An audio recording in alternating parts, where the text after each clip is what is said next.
Shareef Malnik is a multifaceted individual. He's so incredibly talented.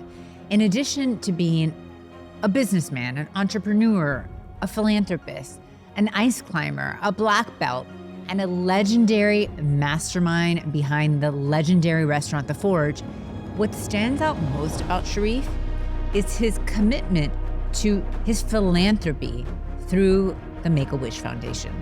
Not to be one-upped by anyone, Shareef's wife, Gabrielle Anwar, is a celebrated British-American actress who has headlined music videos, starred in TV shows like The Tudors and Law & Order and Burn Notice, and also graced the silver screen in dozens of movies, including an unforgettable tango with Al Pacino in Scent of a Woman.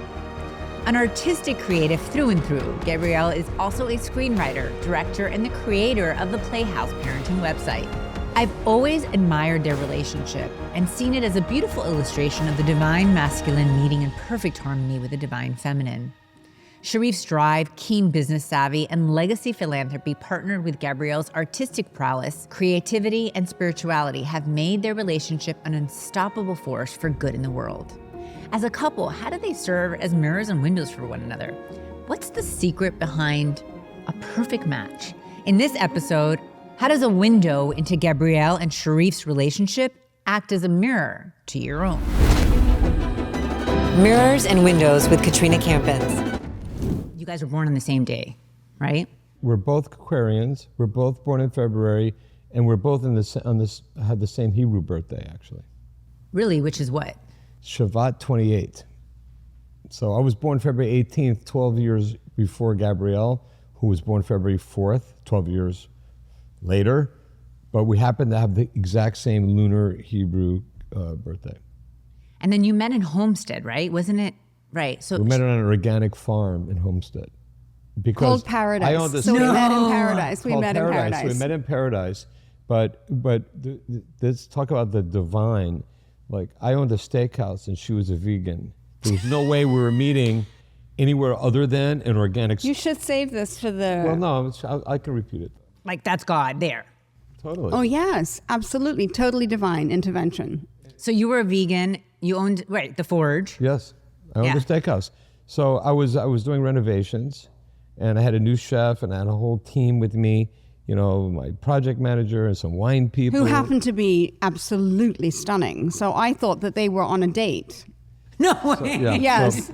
So we drive all the way out there. You know, it's like a great chef was cooking, this vegan, and I said, let's do it. So I was getting out of my car, and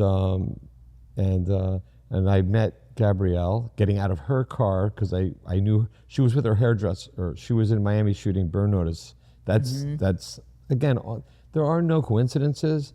Every single thing was set up. She probably got that TV show, and I renovated my restaurant so that we could meet in that parking lot coming out. That's how we know the world to be. That there are no accidents, right?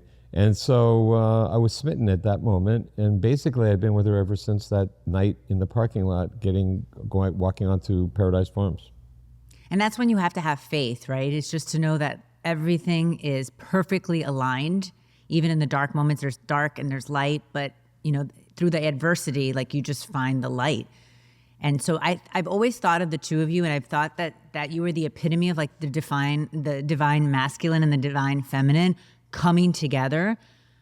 And that's really difficult to find nowadays. What was your experience then? And you met later on in life. So do you feel that it was the appropriate time and that it was all perfectly aligned? In retrospect, yes. And it's so much easier to look at the divine in retrospect. Mm-hmm. In that moment, I was like, who's this fella? Who's this guy checking out my ass? Were you really, Shareef? Honestly, it was her laugh that, when she laughed, I realized that this is the girl for me, immediately. Yeah, he has said that since a number of times, so I do believe that was my laughter rather than my physique. It wasn't sexual. Mm-hmm. No, it wasn't. We didn't have a sexual thing for very many weeks, actually. We decided that we were going to become very good friends before we engaged in some kind of, violent sex. And we had not done that in the past with our previous partners. It had always been very much about a sexual connection, that chemistry, that initial like wow factor. And when the two of us met, we were not exploring that at all. We were exploring a friendship that became very deep very quickly. And then we launched into something with romance and intimacy, which is very rare, I think, in relationship. Not as you mature, but certainly when you're younger, it's always about that initial chemistry that the person you really shouldn't go home with in the bar, you end up going home with. Well, I think people mix that, they confuse that chemistry, right, for it being meant to be, when really it's most of the time the complete opposite. Yes, it's like danger, danger, stay clear. Yeah, and your body's kind of warning you of it, but it's so difficult to get out of it. And so do you feel that your past relationships and families like helped you get to that moment to be able to realize really the connection and how special it was? Yes, I'm a firm believer that every piece of the puzzle makes the puzzle more beautiful. Mm-hmm. So there's a lot of puzzle pieces as you get older. And I think our puzzle was complete. Actually, the first time I met Shareef at the Paradise Farms, and I was just like, what a lovely guy. Mm-hmm.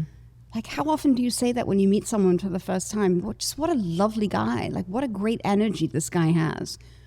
What a great conversation we just had. And that was probably very rare for you because you've been in the celebrity world for so long. And as an actress, most people probably come to you because of the limelight. Well, right? There are a lot of assholes in the entertainment industry. Let's just call a spade a spade. Yeah. Well, in every industry, the more success you have, the more of an ass you become, it seems, from my experience. Mm-hmm. So to meet someone who was just really grounded and stable was quite unusual. Well, and I think that because of your background, Shareef, right, and because of your family, and because you've kind of already been there, done that, right? You already had the wealth, the entertainment industry was already there. You were looking for something different. And from my perspective, you could appreciate Gabrielle for who she was as a person, as opposed to some guy that's just trying to get to her because she's on television. Yeah, actually, I had not heard of Burn Notice, nor had I seen it. So I knew her girlfriend, who was her hairdresser on Burn Notice, and I met her through a movie producer many years before that, but I actually didn't even know who she was. But once she smiled and gave me that little giggle, I went to my table with my group of people, and I saw her sitting, and we could have sat anywhere, but they put me somewhere. And they put him in the VIP section, and I was at a table. I was at a table full of a bunch of attorneys who were no fun until they had a couple of drinks. So I was looking over there. I'm like, I could have sat next to her. So anyway, the night was going on. And I saw that they were celebrating her birthday a little bit early, 5 days early. And I kept looking over there, and I kept thinking, I wish I would have sat with them. Then I said to myself, literally, Shareef, if you don't walk over there and talk to her now, you'll never see her for the rest of your life. Because, the universe gives you opportunities. You can take them or you can leave them. But if we even realized a small fraction of all the gifts that you're given every single day that we pass up, not realizing that that's a gift, they're not there by accident. So I walked over and I opened up a conversation with her. We ended up having lunch a couple of days later. And 14 days later, it was Valentine's Day. We spent it at my dear friend Craig's house, and I met her kids. And we've been together ever since, literally, since the day I met her. It was pretty remarkable. And I think that's such an important lesson also, to listen to your intuition, especially nowadays. There's just so much noise around us that we can't have those moments where we connect with God. And if we really do, we just have everything that we need within ourselves, right? And so you were able to, you've always been that way as long as I've known you, but just being able to just really follow your intuition and take advantage, right, of that moment. And I remember seeing, and I didn't know you, but I remember seeing you thinking, wow, what a perfect match. Yes, because having known Shareef for, God, since I was like 23 years old, Miami is a very different scene, right? And so to be able to, and I could say that being born and raised here, like I've seen the evolution, but to be able to find a good quality human being, like you're saying, that just has good energy and also good intentions is very rare in Miami and in life. And so I just felt like you hadn't found that divine connection until you two met. And then I was like, wow, they're like the poster child, the poster, Oh, couple. you're so sweet. It's true. Thank you for thinking that about us. Like That's even really nice. even coming over here, Gabrielle said, what's the podcast about? I said, to tell you the truth, I don't really know, but I feel good about it because Katrina's got great energy. I think it's going to be something positive. We're not going to go down the political rabbit hole. And I'm just, I'm trusting it. I'm trusting you. But I feel certain that, and I have certainty every day, all day long, hopefully. And so I was like, it's going to be great. I appreciate that trust. And he's always been such a great supporter of just, different projects and so forth. You have to feel it, like you said, but I really appreciate that. And thank you so much for being here and I sharing your trusted story. him trusting you. Thank you. And and that's so important, what you just said, because it's so difficult to find a man that you can trust and you could really fall back into your feminine energy. I get the chills as I'm saying that, but fall back into your feminine energy and know, like, he's leading, I trust him, and he's going to follow through with what he says he's going to do. It's very hard to do that as a woman because we've been taught to fight and win the battle because we've been repressed for so many years and we're still fighting for our ancestors, our sisters before us. And sometimes Shareef will say to me, where's the battle? You can put your sword down. You can put your sword down now and trust in me. And as a feminist, I'm like, what does that look like? Your nervous system goes, I'm getting chills as you're saying that. Yeah, but it's teaching me every day to put my sword down. That's so incredibly powerful. And has that taken time? And it's every day, right? It's a journey every day? Yeah, I was much tougher when we met. I was still wearing the pants. Having worn the pants as a single mother for so many years, you can't just take them off. Right. Because then you'll be stark naked. She's awesome. Like even in the car today, we were talking about the flowers and things, and you said something like, boy, I was really tough back then, like when we first met. He used to send me flowers every month on our anniversary, and I finally said to him, stop with the flowers already. I can't handle the flowers. It's just way too much. Well, no, actually, it was more like, it was a little bit, but going back to the women's suffrage, you're like, you don't go and pick the flowers, and you're just ordering the flowers. Your assistant is ordering them, I said to him. Your assistant is ordering those flowers. Because she has she's sending her mother flowers every week. So I reminded her, I said, do you remember when we first got married, I sent you flowers every single month to celebrate our monthly anniversary, which I was planning to do forever. And then you stopped it. She goes, boy, I was really tough back in those days.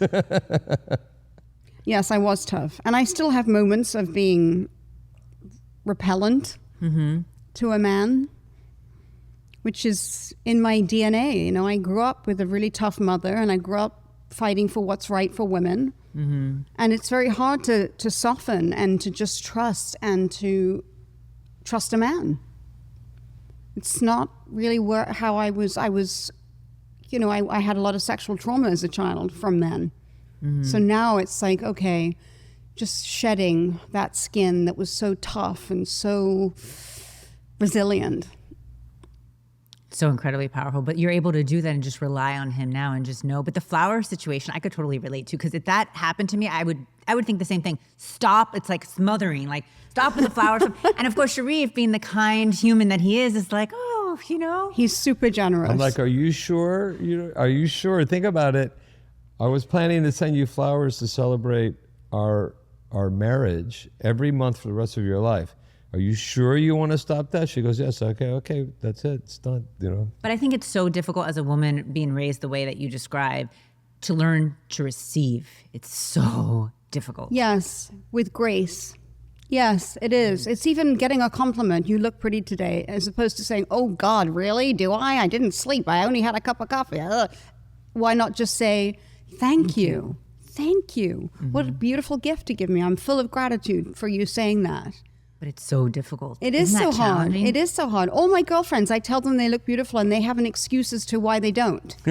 I do the same thing. Or like I just told a girlfriend of mine last night, oh my God, you're so stunning. And she told me 10 reasons why. No, oh my God, this, I didn't use moisture, whatever. I'm like, take a compliment. And then I'm thinking to myself, wait a second, this is like the podcast, which is called Mirrors and Windows. It's like, I have to mirror myself back and just say, thank you. Yeah. Right? And be able to receive that, but also receive what a man's able to do, but you have to be able to trust that man. And so I think that's the biggest challenge. Well, it's very hard nowadays. for women to trust. Very hard. To trust themselves, to trust each other, to trust other women, to trust men. It's a very difficult journey to take. But once you get there, everything changes, including intimacy, which can be something extraordinary that most women aren't even aware of, or men. Mm-hmm. But it can be something really quite beautiful. And do you think part of that journey is just finding self-love and then everything kind of comes to you? I think finding self-love is a huge part of that. I mean, that's how you can have a life that's worth leading, is finding that self-love. But I think with a partner, regardless of the gender, I think trusting them is a true gift for both partners, especially where intimacy plays out. I mean, we went through a long journey together to find our intimate ideal. And I think we're there. I think and it's continuing the journey. Yes, of course. We're never there until we're dead and buried. I'm still smitten, and we're married, but we're still dating, and we still keep the flame alive. And I think we're constantly unwrapping layers to get, till ultimately our pure souls will just know each other without any of the superficial, clothing that sometimes blocks that connection. So, it's a lifetime commitment. What does the word intimacy mean to you? Like, what's the definition of that to you? Perfection. Reflection or perfection? Perfection. Perfection. Yeah, there's nothing like it. And I don't think most people have experienced true intimacy. Yeah. I would say probably 99.9% because you equate intimacy to sex and it's just so much, more than that, right? Especially in our society nowadays. It's like people don't communicate, they don't, and you hear about vulnerability being power and so forth, but I think everything is very superficial.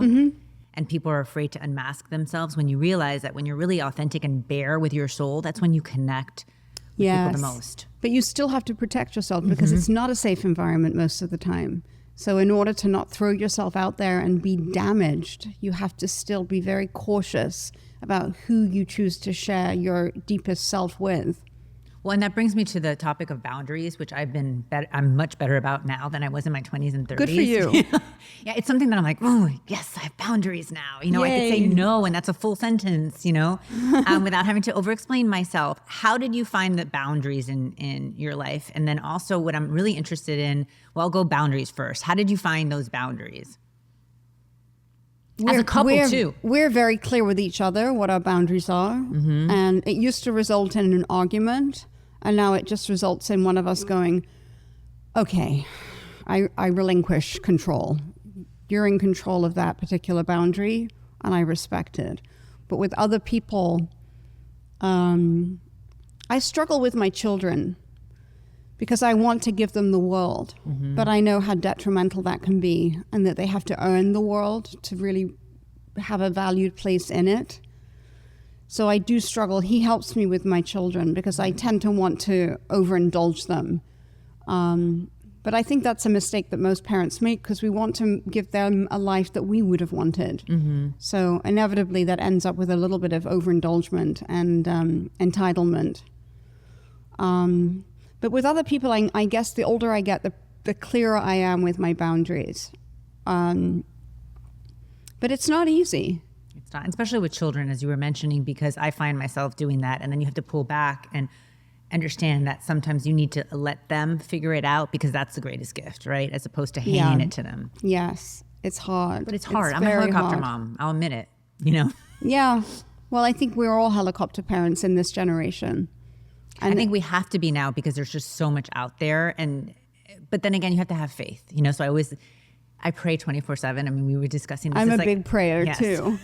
I'm I pray always the rosary. praying. I'm like always and I'm spraying holy water on him. He thinks I'm nuts, you know. You brought your own holy water here. Oh, you did?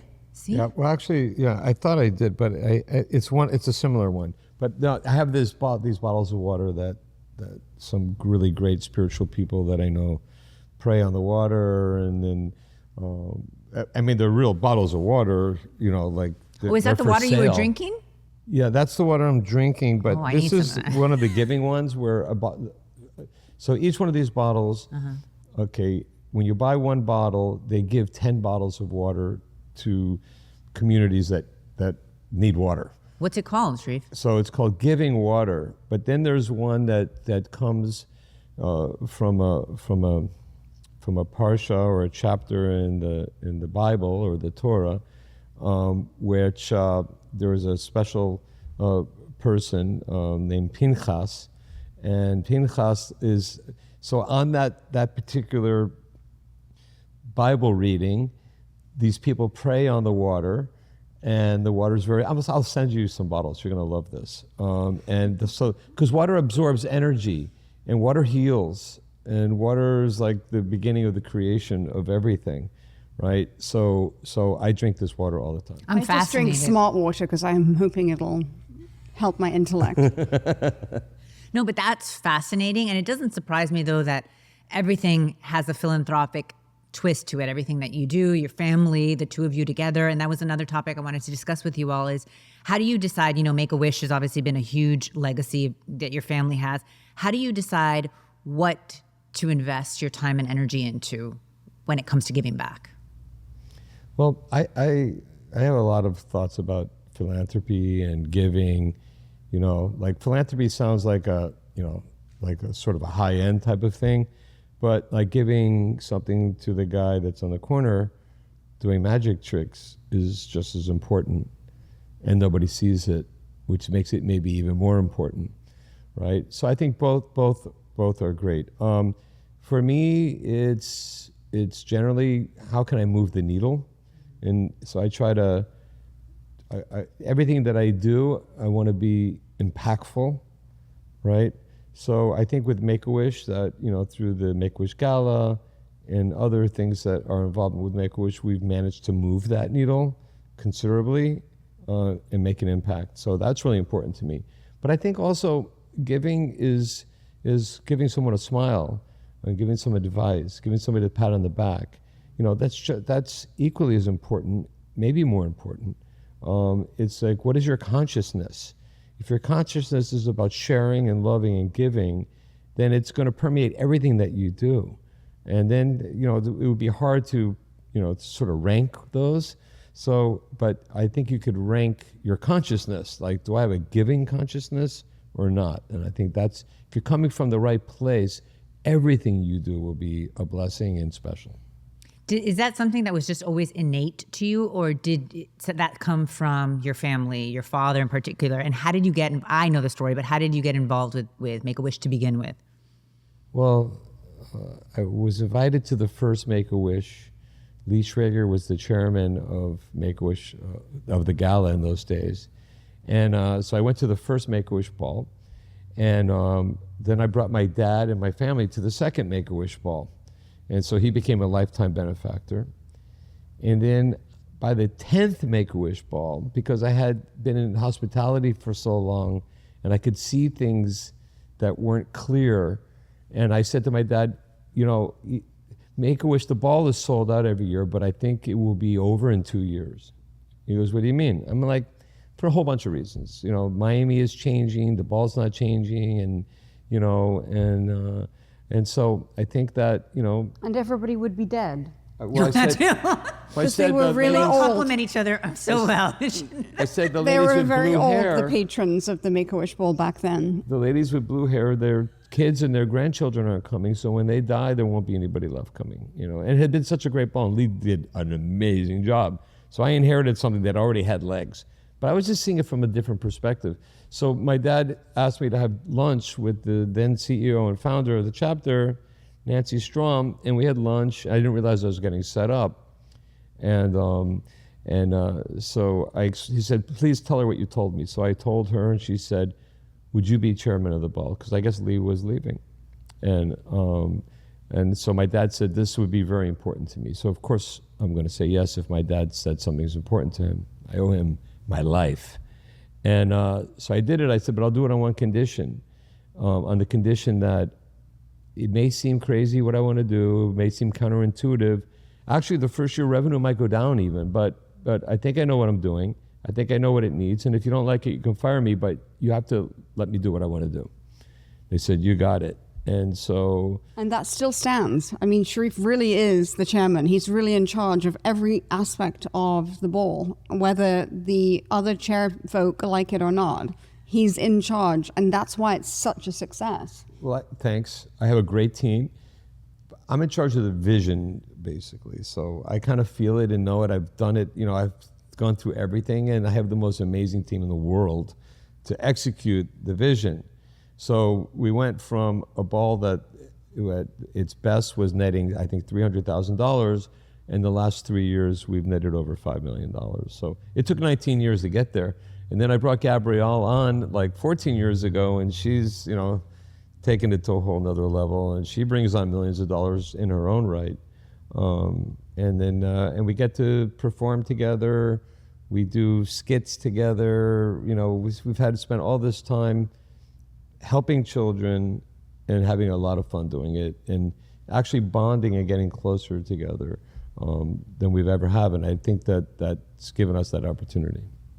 Well, and it's so interesting you bring that up, because I was going to ask you, like, how has that also brought a deeper connection, right? Because I think it's one thing to do it on your own, but then to do it with your partner who you have this level of intimacy with, like that must have brought you to another, right, layer and level. Yes. Like what we just without did a doubt. with I mean, buckets and baskets. Yeah, we just, in our skit, played two clowns, which is a bucket list opportunity for me with the Cirque du Soleil.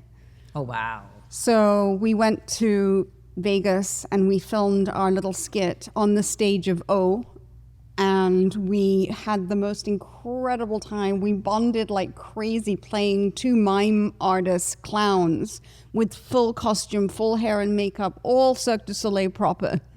And it was really one of the best moments of my life. And for people who haven't had the privilege of attending, it's a production. Like, it is a straight up production. And I think that's probably what took people back. Initially, your vision is like, this is going to be an amazing party. And the different themes that you choose are brilliant. You know, Cliff Lofton's a friend of mine, so I know that he's been involved with you all as well. And I'm always like just mesmerized by the theme and the execution of it. Yeah, it's a production. Well, I mean, one of the first things that I did, I said, we have to have, and I brought on Gail DePoli. I met her. She kind of ran the whole MTV Latin America, and then Mundos. She created the whole studio of Mundos. And I said, you know, I would like to hire you because I envision, you know, first of all, I realized a lot of things on the ball, but the performances that are really important to me, that we're going to bring on, you know, great artists.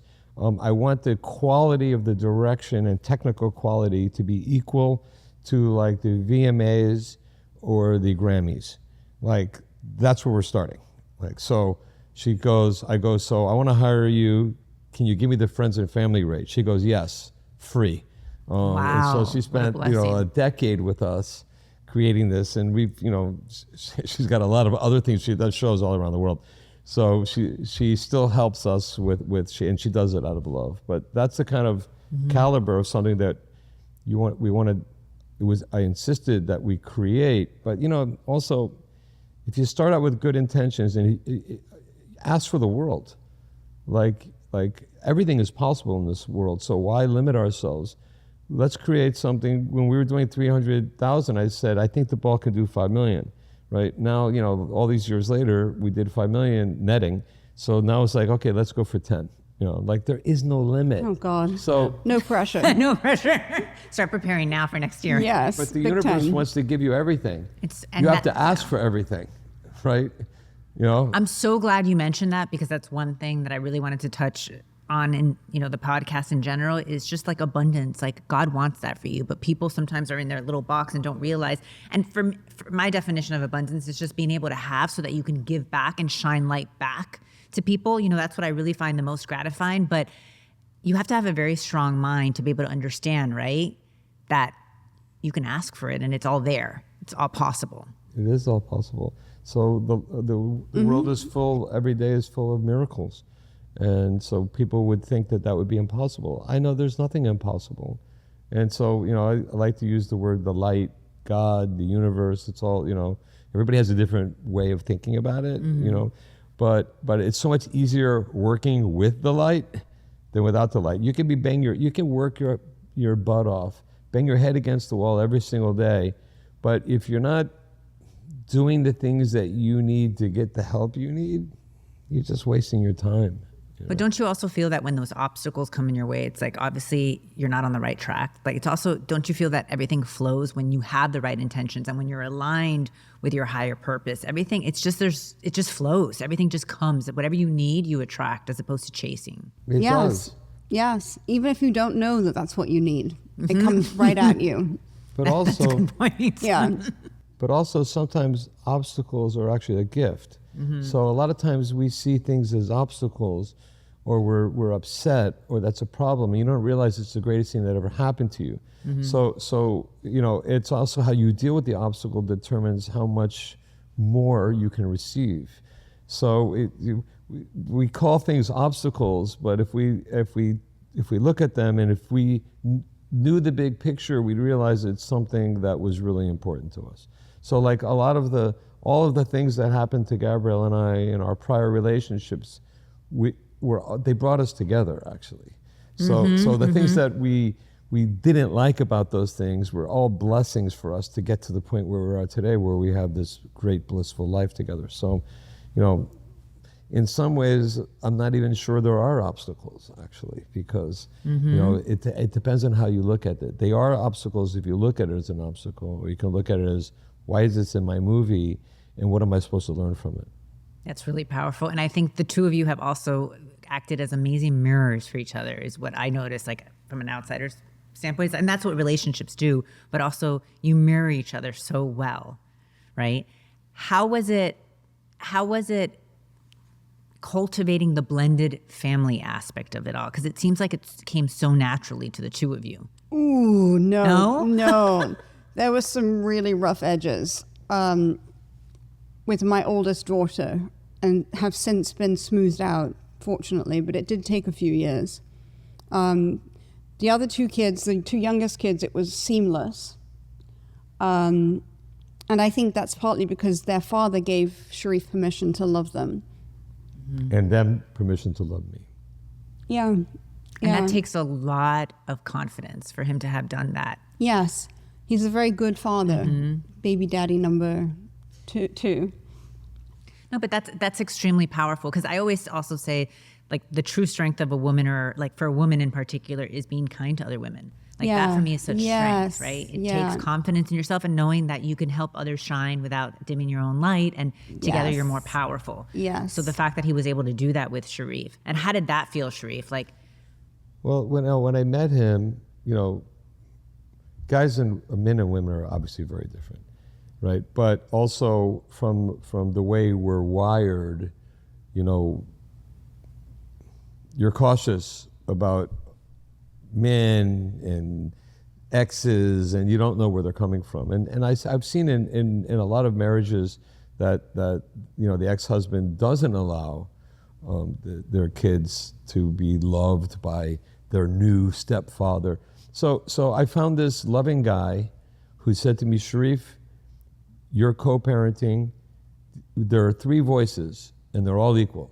Mine, Gabrielle's, and yours. So I invited him to the wedding. I'm like, oh my God, that's amazing.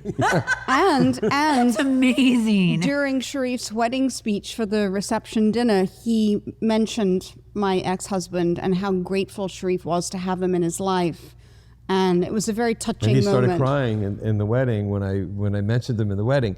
So I knew that I hit the pinnacle, of life, when our daughter, Paisley, who I met with Gabrielle on Valentine's Day, 14 days after I met Gabrielle, when she was 6. And she said to me, I know that you love me as much as my father loves me. And when people ask me, I tell them I have 2 dads.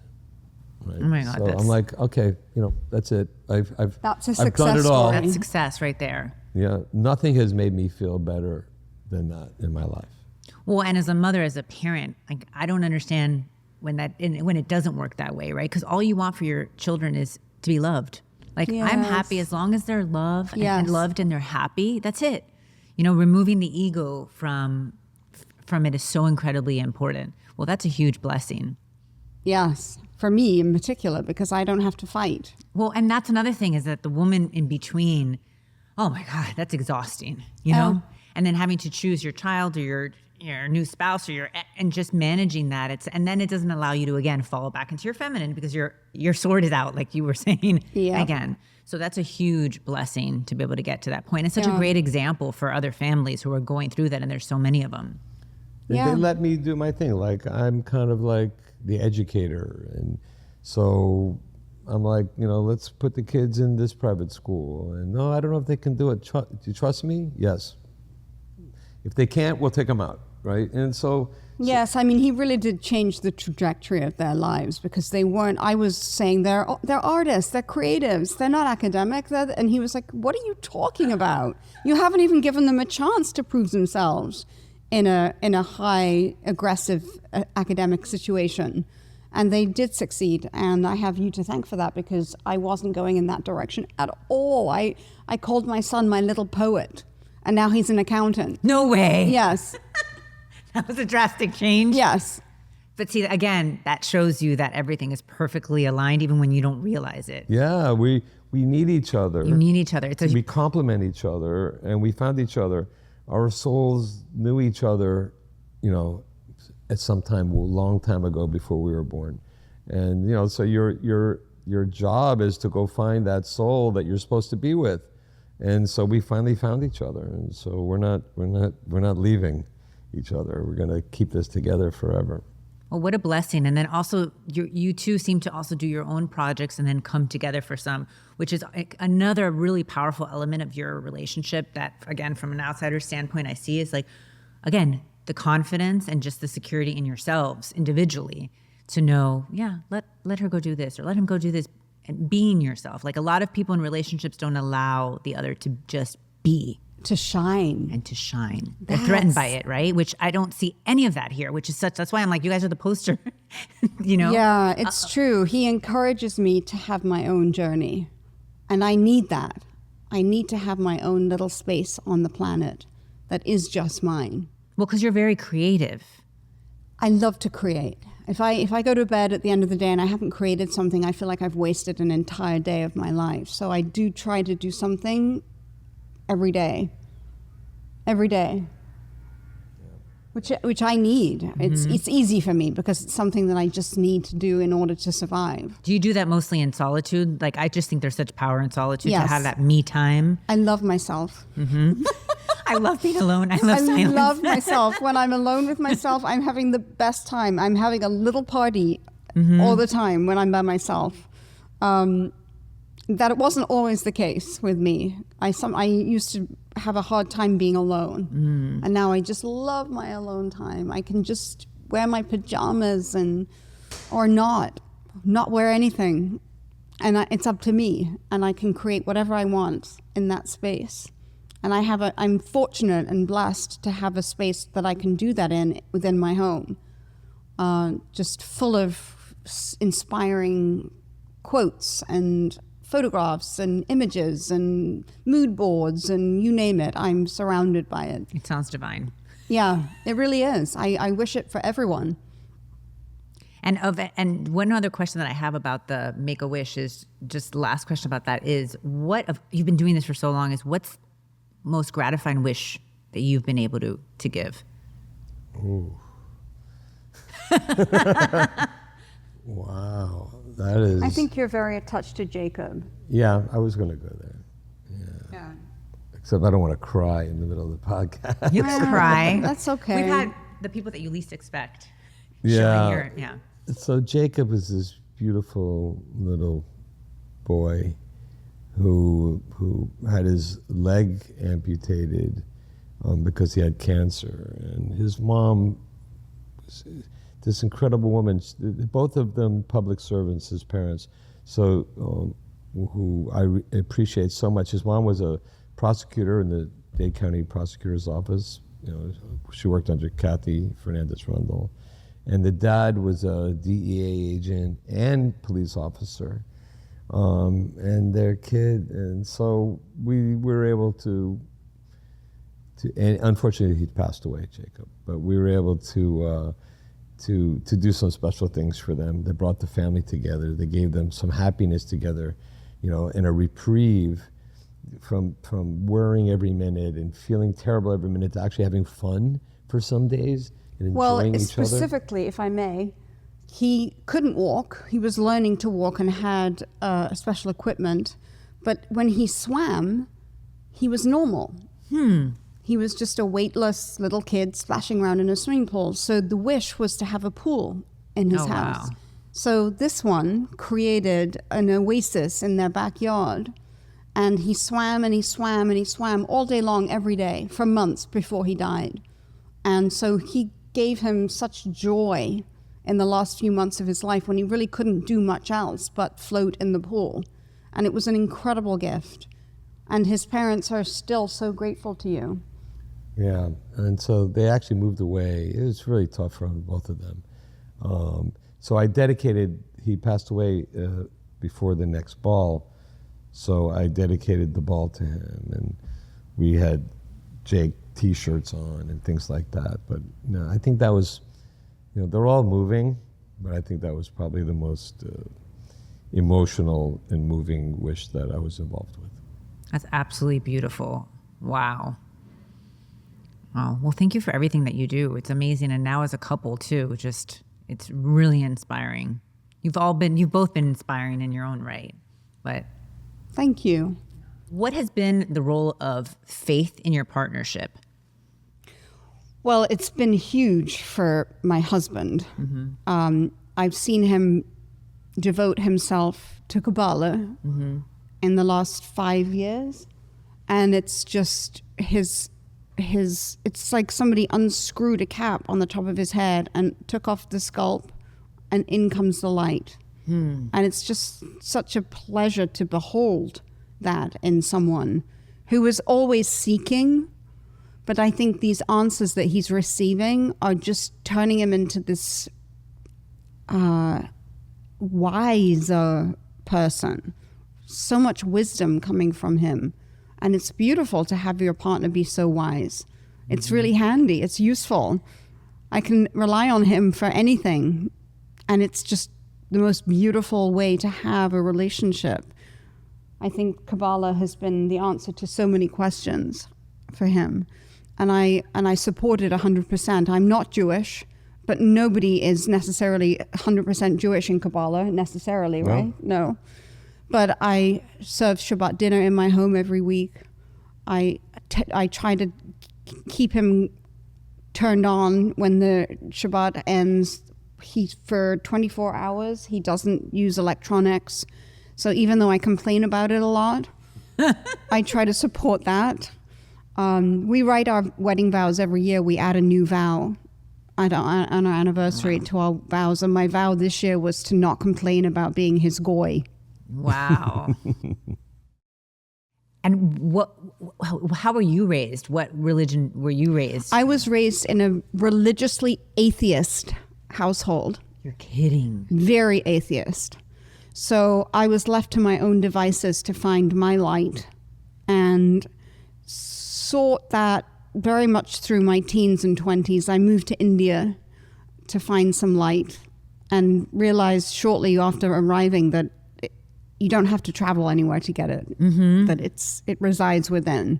So I did a lot of traveling when I first became an actress, and traveled all over the world and would seek answers wherever I went. And I would inevitably find out that the answers are all, I came with them. I was born like that. I think people travel for that reason, Yes. searching. Yes. And then you realize everything that you need. I always say, like, the journey always brings you back home, right, to yourself. Yeah. And it's a blessing to travel, but ultimately, if you can find that within, that's the greatest gift. Yeah. Yes, it is. And I still seek, and I'm still flawed, and I make a lot of mistakes, but I have a lot of patience with myself. And there's that trust again, that I'm on the right path and that the signs that I'm getting are the right signs. And I like to incorporate a little plant medicine in my journey just to go explore where my mind won't take me unless I'm really free of my conscious mind. And I like to travel into the subconscious and get some answers from that source, which I think is very powerful. But I call myself a pagan because I believe in Mother Earth and Mother Nature and the seasons and the directions and the gods and the goddesses and the priests and the priestesses and the guides and the universe. I believe in all of it. I don't want to limit myself. So you never thought of converting, and Shareef never asked you to convert when you first got together? Shareef has never asked me to convert, and I don't believe he would, because he knows how precious my spiritual journey is to me and that I am in a really good place with it. And I find religion to be cult-like. Cult-like, you said. Yeah. Me too. And I think that, I also find that, and nothing against, no judgment, but I just find that people that go to church every week and so forth, not the majority of them, but I feel like they're very judgmental to someone like myself who doesn't necessarily need to go to church, because I feel like I can connect with God. Which isn't very godly. That's what I tell them all the time. I'm like, that's not very godly to judge me. Yeah. Because and they don't understand and that I connect all day long with God, right? I don't need, and I always say, like, God doesn't have secretaries. I don't need to go to a church or to a temple, or that doesn't mean that I don't go. Sometimes I do go, but I go because I want to go, not because somebody's telling me to go. Yeah. Yeah. So religiosity is not something I'm interested in. Spirituality is I am interested in. Like Gabrielle mentioned in the Kabbalah, probably half the people aren't Jewish, but they're using the tools that come from the scripture, that come from Bible, that come, because we're all God's children. So everybody can find spiritual tools, the same spiritual tools that we could all be using to actually make their life that much better, make the world better, to spread sharing and love. So the only attachment that I would ever have to religion would be from a spiritual perspective. If not, I'd rather be spiritual than religious. Being religious isn't going to do anything for me personally. Being spiritual does. And I think that Gabrielle and I connect on a spiritual level.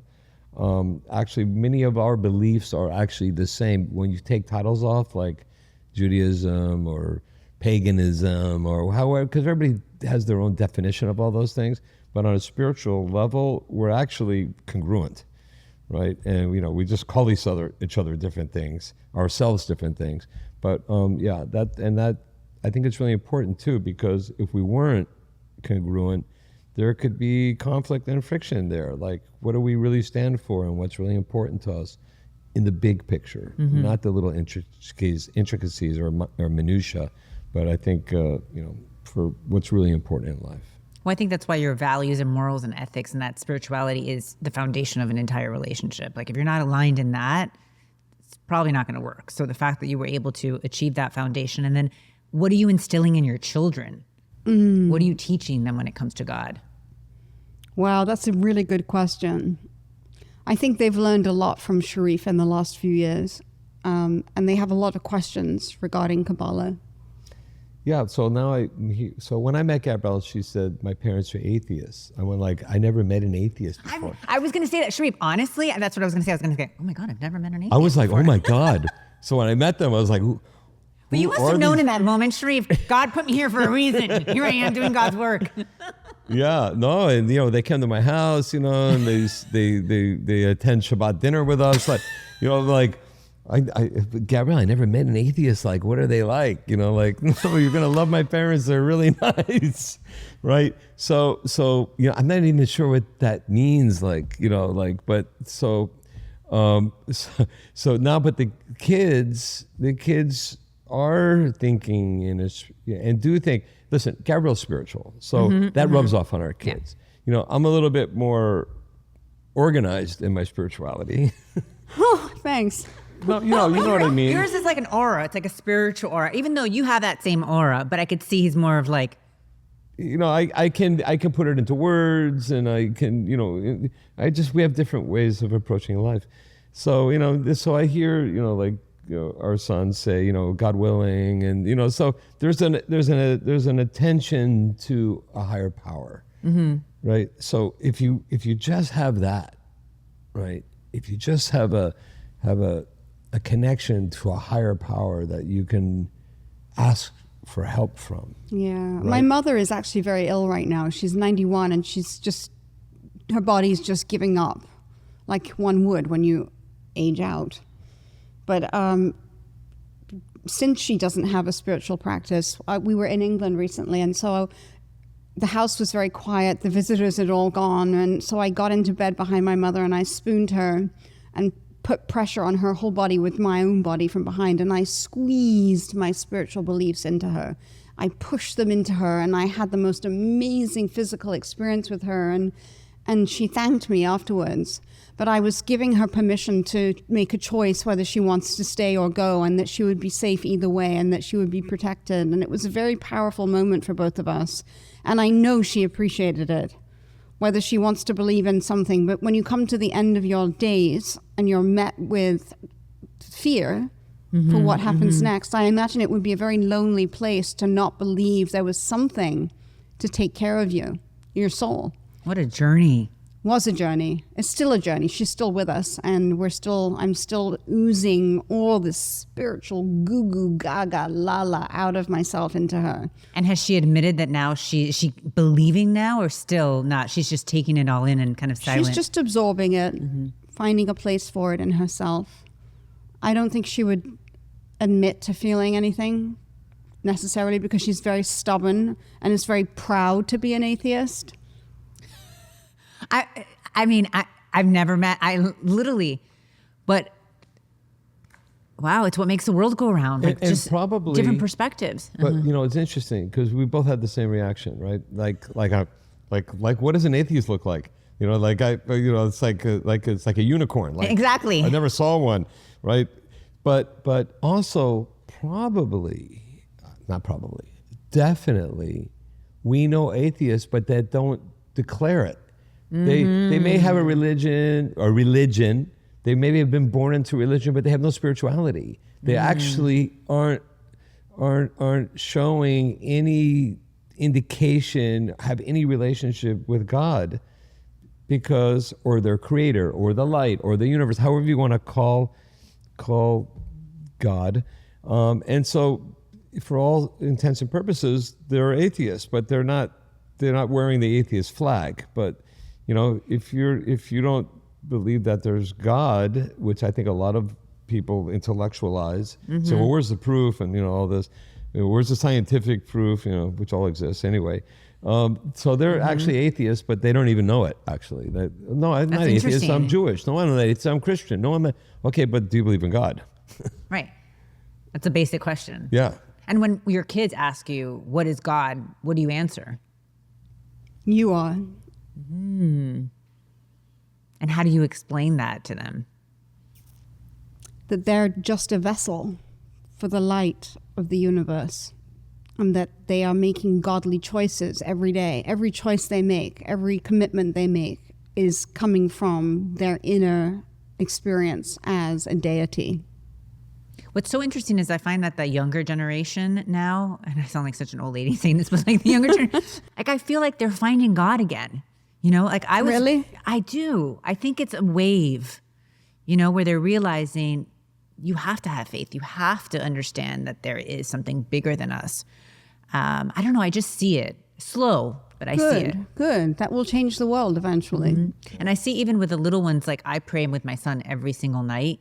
And it's a prayer that my grandmother taught me when I was 6 years old, primarily in Spanish, right? She's the one that instilled faith in me. And we would pray every single night. And I remember when I brought someone to help me with my son as a single mother and everything else, I would say things like, oh, God willing in Spanish, or, things like that, or I'm going to pray to God.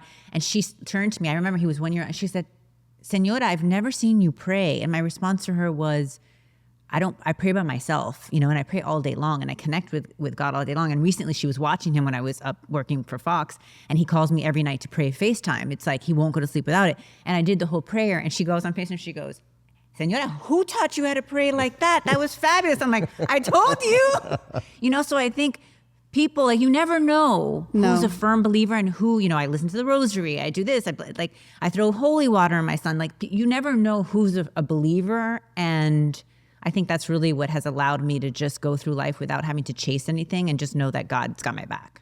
Yeah, that's lovely. So I think the younger generation, is, especially the 7, 8, 9, 10, I see it with my nephews and so forth. Like, they are all about God. That's beautiful. Yeah. So hopefully the world will be a better place because of them. Yeah. Yes, I hope so. Well, what would you say would be the last thing that you would want to leave, people listening and watching with? What message? Because this is ultimately, and I'll tell you a little bit about the podcast too, is a window into your world is basically a mirror to theirs. So what do you think that window or mirror would be? Wow, that's kind of a lot of responsibility. I would say don't give up. Don't give up. Because it's a cheap exit. And I think you can really gain so much from a commitment to something. And I'm speaking specifically about a relationship. I mean, there are times when I just feel like maybe I'm missing out on being alone in my journey. Maybe I'm missing out because I've had to make so many compromises in order to make this marriage work. And then when I start to explore that in my mind, I just feel so lonely and sad that I just want to commit further and further into my marriage, because the grass isn't always greener. Mm-hmm. And it's really good to recognize that. That would be my last word on relationship, on just commit further and further, and it grows deeper and deeper and deeper. And we reach different plateaus in our relationships, and I love our plateaus. They're not always perfect, and there's a lot of messiness, and there's a lot of mistakes, but it's so worth it. It's just so worth it. Having a partner and sticking with that partner, the one you made the promise to. It's beautiful to do that. It's pretty powerful. Yeah, thank you. I love that. I second that, by the way. That's cheating. No, I'm going to give mine, but is it about relationships or just a message? Anything in general. I would say that I agree with everything you said, and that's very important to me. But so I'm going to pivot a little bit and go in another direction. So we live in such a polarized society. There's so much hatred out there, mm-hmm. right? And it's binary. It's like black or white. Right? You're this or you're that.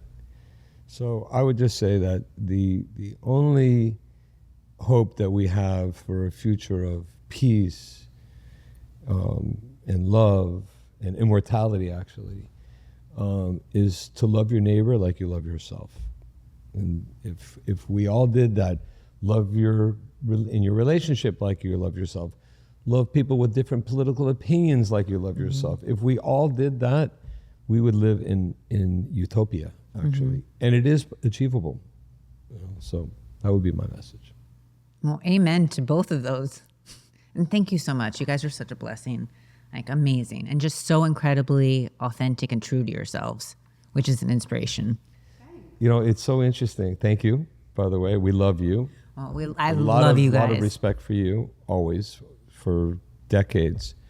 But what's interesting, we started this whole conversation talking about trust and energy, and I trust Katrina, I don't even know. We never do an interview. We don't know what it's going to be about.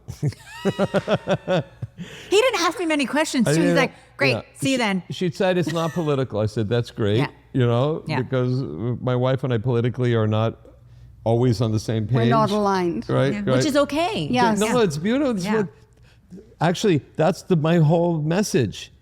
You don't have to be aligned, and you can still love each other. Isn't that beautiful? Exemplify and epitomize what I was trying to say in love your neighbor like you love yourself.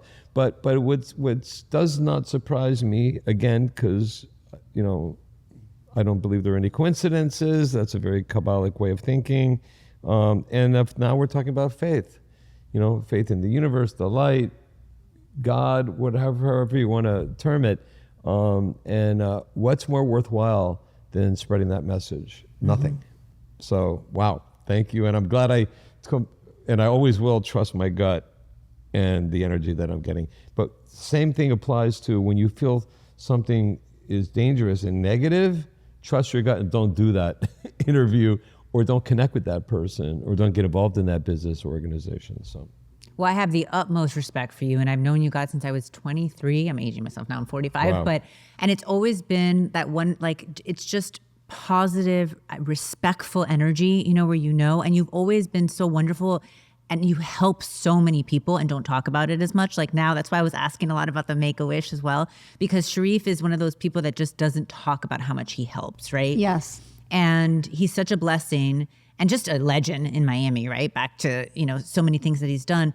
And then it was just that's why it was so incredibly powerful when he met the divine feminine in you. And I saw that. And I've just always just admired that, that spirituality that you both have. And you probably don't even know that, so there's so many people that probably look to the two of you for inspiration. And that's why when I was doing this, I said, oh my God, I need to reach out to them. It just, and then I sent you the message. He didn't ask me many questions. I think I sent you the trailer, which was it's non-political. I didn't see the trailer. Oh, you didn't see the No. trailer? I didn't even send you. Oh, thank you for the trust, Shareef. I thought you came saw the totally blind. trailer. Oh, you didn't? Yeah. Oh, I didn't send you the link? If you did, I missed it. Yeah. I'll send it to you now so that Yeah, you see great. it. But that makes me feel even better. Well, thank you so much. Mirrors and Windows with Katrina Campins.